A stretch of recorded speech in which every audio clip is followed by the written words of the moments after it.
Olá, mais um evangelho nosso, o nosso estudo. Hoje o tema tocado aqui vai ser o tema escândalos. O evangelho segundo o Espiritismo trata desse assunto, a Bíblia também, há instruções. Mas antes vamos agradecer a Deus estarmos aqui, né?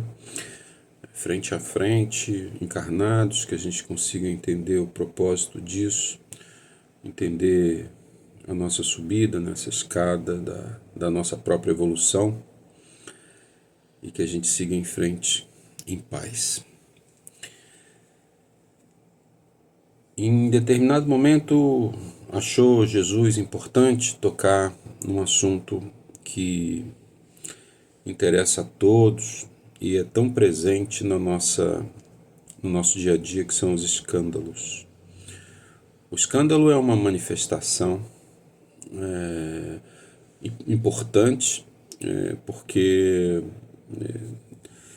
não é o ato em si, mas é a repercussão de um determinado ato.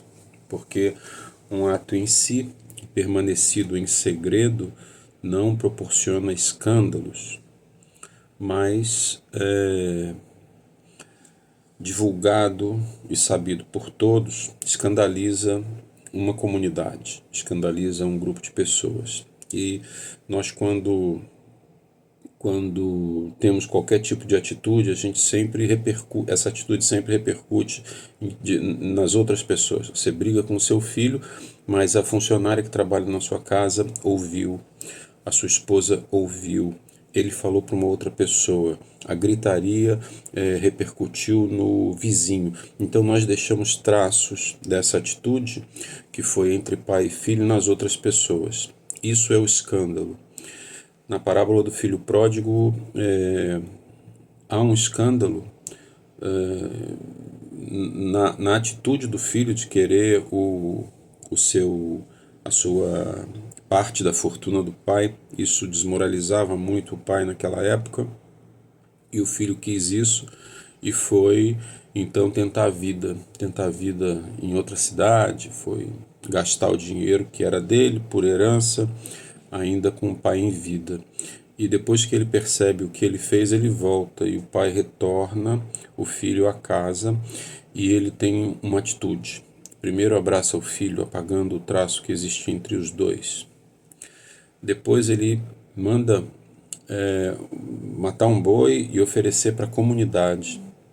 Quando ele faz isso, ele quer apagar o traço que a repercussão do escândalo trouxe, que a repercussão do fato que é o escândalo trouxe na comunidade. Todos comentaram, todos tiveram uma reação diante do que o filho fez. Quando o pai ele oferece um churrasco para todos, e isso fez com que o filho, o irmão, ficasse muito chateado.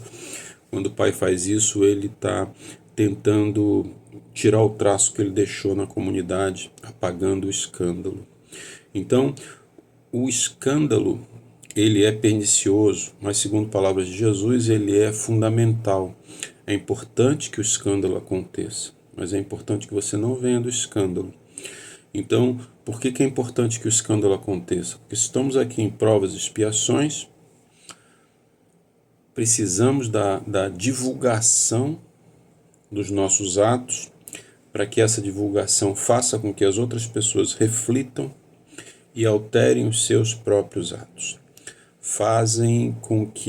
A divulgação faz com que, através dela, nós repensemos os nossos próprios atos. Então, o escândalo é um meio de correção numa sociedade, num período da humanidade em que nós ainda trazemos imperfeições. Se trazemos imperfeições, encarnamos para deixá-las na nossa encarnação, deixar as sombras, e no retorno à pátria levarmos mais luz do que trouxemos, deixarmos mais sombra do que trouxemos. Essa é a evolução, essa é a escada importante da nossa vida. Então, esse escândalo, embora seja algo pernicioso, ele é uma ferramenta importante para que nós nos retratemos e a sociedade que está em torno de nós perceba o que é certo e o que é errado. Então, o escândalo precisa continuar acontecendo. Vai chegar um momento da evolução de todos que ele não vai mais acontecer. No mundo dos anjos, certamente não há escândalos, mas no nosso mundo ele ainda é necessário. Então, ele deve acontecer, mas Jesus diz: ai daquele que vem do escândalo. Então, nós devemos entendê-lo como ferramenta pedagógica, mas cada vez deveria ser menos utilizado, o que demonstraria a evolução de todos. Tá bem? Então, fiquem todos com Deus e que esse trechinho do Evangelho, né?